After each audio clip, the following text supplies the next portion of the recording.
That was my buddy Josh. He messaged me the other day and said, dibs on the Mark Holcomb guitar. That's pretty presumptuous that PRS was gonna send me one. Very shortly after, Eric from PRS texts me, would you like the new Mark Holcomb Custom 24? It's a core model now. Funny you should ask, Eric. Yes, I would like the brand new Mark Holcomb Custom 24. Let's check it out. When I first opened the case, the lights weren't on down here, and I saw that it was the black finish. I'm like, this is not gonna have that nice top that I keep seeing on the internet. And then as soon as I got a little light on this thing, look at the mango. I'd say smell the mango, but as soon as I opened the case, you could smell the nitro. I love the smell of nitrocellulose in the morning. Let's take a closer look. This is the first time that I'm aware of a PRS having a mango top in this satin nitro finish with these interesting metal Mark Holcomb knobs. And what people have been asking for a very long time, a hardtail bridge on a Custom 24. You almost never see it. 5-way blade selector. You have the Scarlet and the Scourge, the Seymour Duncan Mark Holcomb pickups. A 24 fret bound ebony fretboard with these outlined birds in abalone. I love the binding. But one of the interesting things about this is that you also have a 25/5 scale. The name inlaid on the headstock, I love it. Phase 3 tuners, which are my favorite tuners on any PRS, with these new black buttons and this beautiful black on black finish.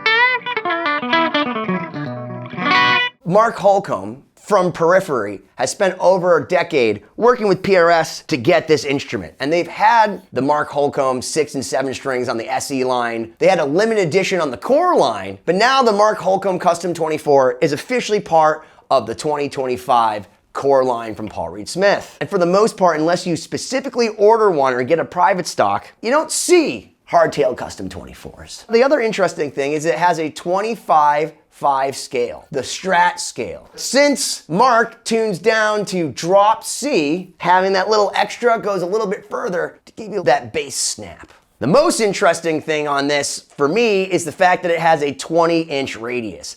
I'm used to like 9, 10, 12 on a Les Paul. 20 is super flat. The flattest radius that I've ever felt. I played it for a while, it felt pretty good to me.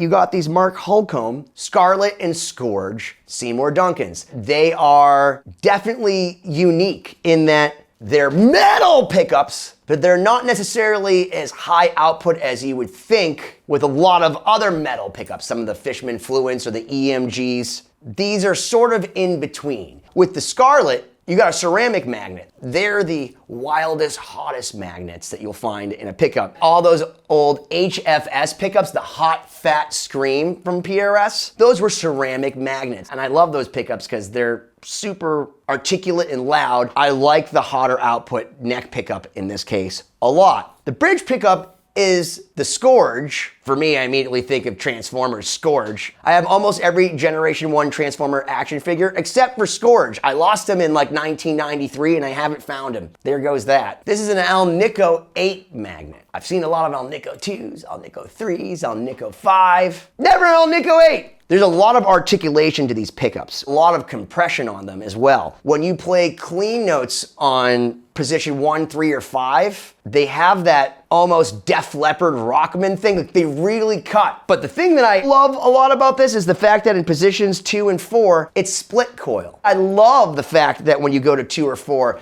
it's thinner and sounds a lot different.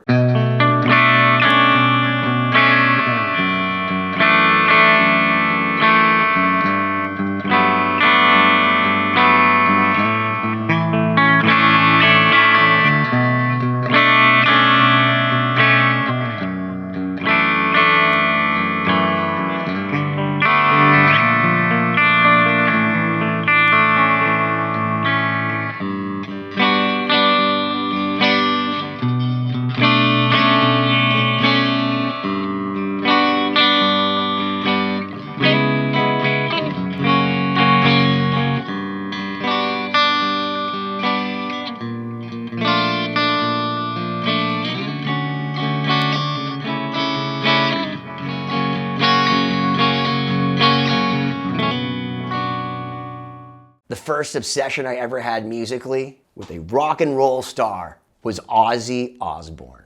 I bought every album. I read every interview. I remember going to the back of Metal Edge magazine to find other Ozzy fans to trade Randy Rhoads bootlegs with. When I was 13, 14 years old, I saw Black Sabbath and Ozzy by himself over 25 times. And I knew in my heart that when he did this concert, that was gonna be Ozzy letting go. So when he left this world 2 weeks afterwards, I just thought it was very poetic. So to be able to go say goodbye and to have that one last performance, I just got tears in my eyes. Thank you, Ozzy Osbourne. Your music, Randy Rhoads, that's why I have this guitar channel. It's why I wanted to play music in the first place.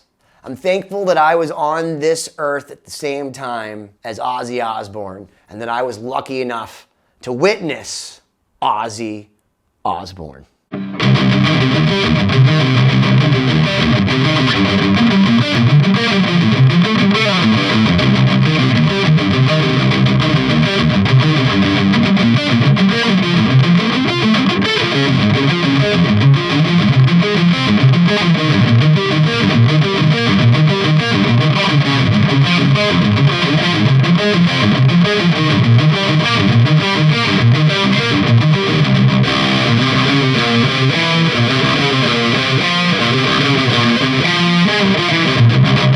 So no, I can't play like my buddy Josh or like a guy like Mark Holcomb, but I certainly can look pretty badass and sound awesome doing it with this thing. Why don't you smash that subscribe button already?